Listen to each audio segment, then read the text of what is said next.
సిద్దిపేట జిల్లా బెజ్జంకి మండల కేంద్రంలోని అంబేద్కర్ చౌరస్తా ఆవరణలో బెజ్జంకి మండల కాంగ్రెస్ పార్టీ అధ్యక్షులు ముఖ్యస రత్నాకర్ రెడ్డి ఆధ్వర్యంలో పలువురు కాంగ్రెస్ పార్టీ నేతలు మాజీ ప్రధాని మన్మోహన్ సింగ్ చిత్రపటానికి పూలమాల వేసి శ్రద్ధాంజలి ఘటించి నివాళులు అర్పించారు.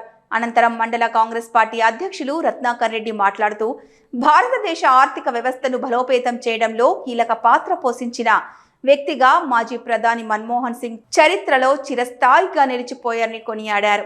ఆయన మరణం భారతదేశానికి తీరని లోటని ఆయన విచారం వ్యక్తం చేశారు. మాజీ ప్రధాని పివి నరసింహారావు ప్రభుత్వంలో ఆర్థిక మంత్రిగా ఎన్నో ఆర్థిక సంస్కరణలు తీసుకొచ్చారని స్పష్టం చేశారు. దేశ ప్రధానిగా మన్మోహన్ సింగ్ ఉన్న సమయంలో విద్యా హక్కు చట్టం, ఆహార భద్రతా చట్టం, సమాచార హక్కు చట్టం, ఉపాధి హామీ పథకం, రైతు రుణమాఫీ వంటి కీలక నిర్ణయాలు తీసుకొని దేశాన్ని అభివృద్ధి పథంలో నడిపారని ఆయన కొనియాడారు.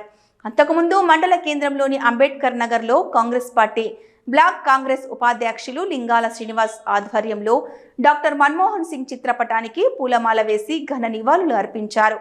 ఈ కార్యక్రమాలలో కాంగ్రెస్ పార్టీ నాయకులు చిలువేరు శ్రీనివాస్ రెడ్డి, రావుల నరసయ్య, చెప్యాల శ్రీనివాస్ గౌడ్, రొడ్డా మల్లేశం, రాములు, సందీప్, బోనాల బన్లేశం, బైర సంతోష్, అంబేద్కర్ సంఘం అధ్యక్షులు కొత్త రాజ్ కుమార్, లింగాల శంకర్, బోనగిరి చంద్రయ్య, గుండని ఎల్లయ్య, జరిపోతుల బాబు, పొట్లపల్లి ప్రభాకర్ తదితరులు పాల్గొన్నారు.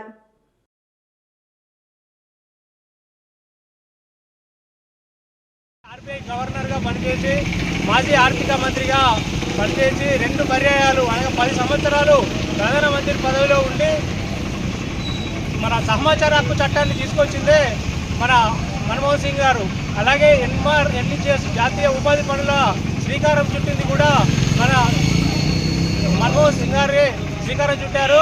ఆయన ఆత్మకు శాంతి కలగాలని, ఆయన ఆశయాలకు అనుగుణంగా మనందరము కృషి చేస్తే ఆయన ఆత్మకు శాంతి కలుగుతుందని కోరుకుంటున్నాను. ఆయన ఆత్మకు నివాళులు అర్పించడం ఈరోజు బెజ్జంకి మండల కేంద్రంలో ఆయనకు శ్రద్ధాంజలి ఘటించడం జరుగుతుంది.